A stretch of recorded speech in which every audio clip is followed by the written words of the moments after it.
Muhammadin wa ala alihi washabihi ajmain. Mabadu. Syukur alhamdulillah kita sudah berada di tempat yang berbahagia ini. Selawat dan salam tidak lupa kita sanjung-sanjungkan kepada pangkuan besar Nabi besar Muhammad SAW yang telah membawa kita dari alam kebodohan ke alam yang lebih berilmu pengetahuan.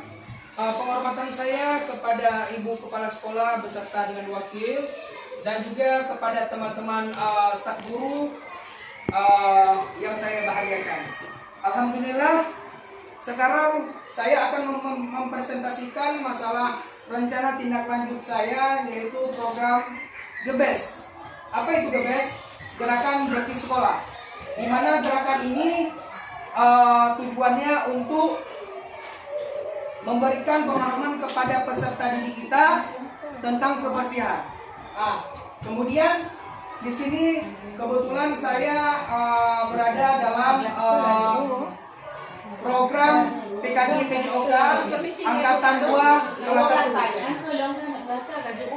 Nah, di sini latar belakang dari gerakan ini adalah gerakan bersih sekolah untuk menciptakan lingkungan belajar yang sehat dan nyaman bagi siswa, guru, staf sekolah. Program gerakan bersih sekolah atau GBES biasanya melibatkan serangkaian inisiatif yang bertujuan untuk menjaga kebersihan dan kenyamanan lingkungan sekolah. Dengan mempromosikan suara, pilihan, dan kepemilikan peserta didik, program gerakan bersih sekolah tidak hanya berfokus pada aspek kebersihan fisik, tetapi juga pada pengembangan karakter siswa. Ini membantu menciptakan budaya sekolah yang kooperatif melalui program pemberian aset bersih. Pemetaan aset membantu mengidentifikasikan aset yang membutuhkan perawatan kebersihan seperti toilet, ruang kelas, dan area kantin. Dan di sini adalah hasil survei peserta didik, survei orang tua, data pencapaian peserta didik, dan pemetaan aset sekolah.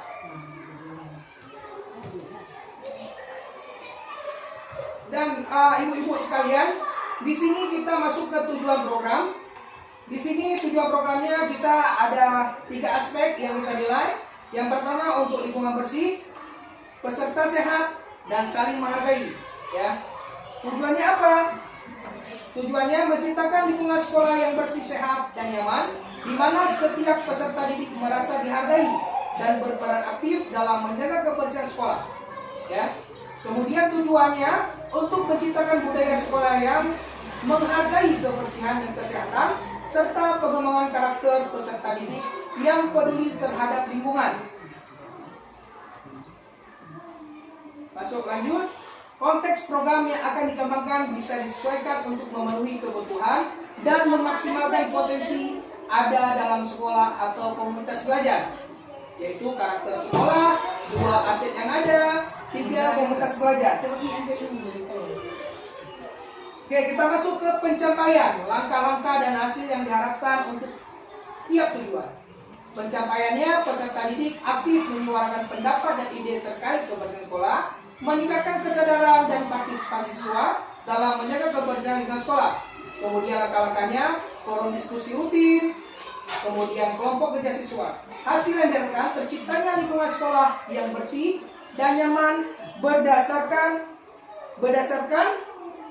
masuknya ide dari siswa, meningkatkan partisipasi dan rasa memiliki di kalangan siswa terhadap program kebersihan sekolah, dan adanya dokumentasi yang terstruktur dalam masukan siswa yang dapat digunakan untuk evaluasi dan perbaikan program kebersihan. Oke, di sini kita masuk ke struktur program dan mitra komunitas belajar. Yang pertama adalah pembentukan inti program yang meliputi Dewan Kebersihan Sekolah.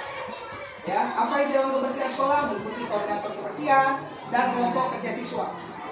Kemudian yang kedua, pengawas dan evaluasi meliputi untuk kerja harian, evaluasi bulanan, dan laporan tahunan. Mitra dalam komunitas belajar, guru PJOK, guru lainnya, staf sekolah, komite sekolah, dan orang tua siswa. Target populasinya kelas 1 sampai kelas 3 usia rentang 7 sampai 9 tahun, fokus pada pengenalan kebiasaan hidup bersih, kebersihan sekolah dalam lingkungan. Jadi ibu-ibu, waktu sekolah namanya kelas 1 sampai kelas 3, kita cuma memfokuskan pengenalan kebiasaan hidup bersih. Dan di kelas 4 sampai kelas 6 usia rentang 10 sampai 12 tahun terlibat lebih dalam proyek kebersihan seperti daur ulang, penghijauan dan pembuatan kompos serta bertanggung jawab atas adopsi area tertentu di sekolah. Ya, pembiasaan terhadap kegiatan kebersihan sederhana seperti membuang sampah pada tempatnya dan membersihkan ruang kelas. Next. Pernyataan tentang kapasitas yang dimiliki kelas atau sekolah. Kapasitas sumber daya manusia, kapasitas fasilitas dan instruktur, kapasitas organisasi dan manajemen. Ada 3 kapasitasnya ya. Nah, rencana evaluasi. Di sini ada 3 juga. Yang pertama, rencana evaluasi ada peserta didik. Peserta didik di sini kita mengambil target peserta, semua siswa yang terlibat dalam program atau kegiatan tertentu, pemilihan peserta semua siswa dalam program atau sampel acak jika jumlah peserta sangat besar. Kemudian metode pengumpulan data, kuesioner, survei, wawancara, observasi langsung. Dan kedua, staf pengajar. Staf pengajar seperti kita ibu guru ya. Target peserta, semua guru dan staf terlibat dalam pelajaran program kegiatan, pemilihan peserta, semua staf terlibat langsung dalam program, metode pengumpulan data, wawancara, survei, dan evaluasi individu. Anggota komunitas pelajar, targetnya anggota komunitas sekolah seperti orang tua, administrasi atau komunitas lokal dan mendukung program. Pemilihan peserta, sampel acak berdasarkan keterlibatan aktif dalam program, metode pengumpulan data, survei, wawancara, forum, dan diskusi.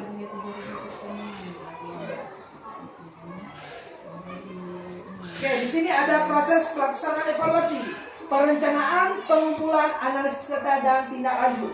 Ya, perencanaannya tentukan jadwal buat evaluasi dan informasi peserta. Pengumpulan data, laksana pengumpulan sesuai metode yang dilakukan, analisis data, pengumpulan hasil, analisis data dan pemakaian penguat utama. Tindak lanjut, gunakan hasil analisis untuk merencanakan tindakan perbaikan dan penyesuaian pada program.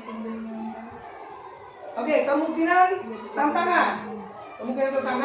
Di sini kita ada namanya tantangan kurang keberanian dari peserta. Menghadapi tantangan dalam informasi evaluasi adalah hal yang wajar dan solusi efektif serta melibatkan pemahaman mendalam tentang konteks keterlibatan komunitas belajar. Di sini tantangannya kurangnya keterlibatan dari peserta. Deskripsi peserta seperti siswa, staf, atau anggota komunitas mungkin tidak aktif berpartisipasi dalam proses evaluasi karena alasan motivasi, waktu, atau kurangnya pemahaman tentang pentingnya evaluasi. Solusinya, di sini ada solusi tentang namanya tantangannya. Ada edukasi dan sosialisasi, insentif dan motivasi, dan jadwalkan dan fleksibel. Ya. Pengambilan keputusan berbasis komunitas pelajar. Di sini kita ada namanya konteks modul dalam mengerjakan komunitas pelajar. Proses pengambilan keputusan bisa melibatkan 1. Identifikasi masalah, 2. Pengumpulan masukan, 3. Solusi, dan 4. Implementasi dan evaluasi. Next. Dan di sini Bapak Ibu, di sini ibu-ibu rekan semua, di sini ada namanya dokumentasi. Di sini dokumentasi, kebetulan saya sudah berkompromi dengan ibu kepala sekolah. Guru Maba PJOK sedang mempresentasikan program bebas kepada kepala sekolah. Dalam hal ini kepala sekolah sangat antusias dan mendukung program gerakan bersih sekolah ini. Ya. Yang kedua, ya. Ini ada namanya Guru Maba sedang mempresentasikan program bebas kepada peserta didik, di mana program ini bertujuan menciptakan lingkungan sekolah yang bersih, sehat dan nyaman, di mana peserta didik merasa dihargai dan berperan aktif dalam menjaga kebersihan sekolah.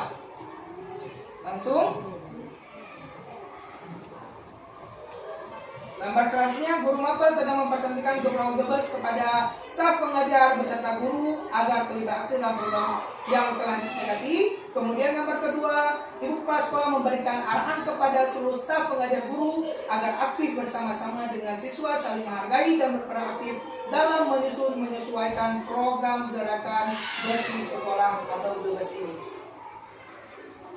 Oke, sekian dan terima kasih. Sedikit kata-kata dari saya, tidak ada kata yang tidak bisa selagi kita mau berusaha dan fokus menyelesaikan pekerjaan tersebut. Wabillahi taufiq wal hidayah. Wassalamualaikum warahmatullahi wabarakatuh. Saya kembalikan kepada Ibu. Nalong, terima kasih Pak Rinalong. ko. Ulaw madala ko madala na pa.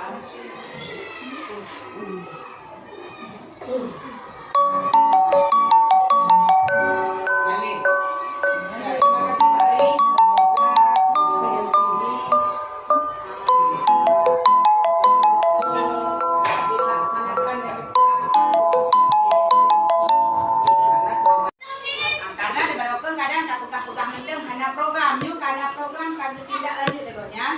Semoga Pak Ari sukses dan berjalan lancar dengan program ini. Berarti sekian rapat kita hari ini. Lebih dan kurang kita mohon maaf. Saya akhiri. Assalamualaikum warahmatullahi wabarakatuh. Waalaikumsalam warahmatullahi wabarakatuh. Nanti ada penyembuh.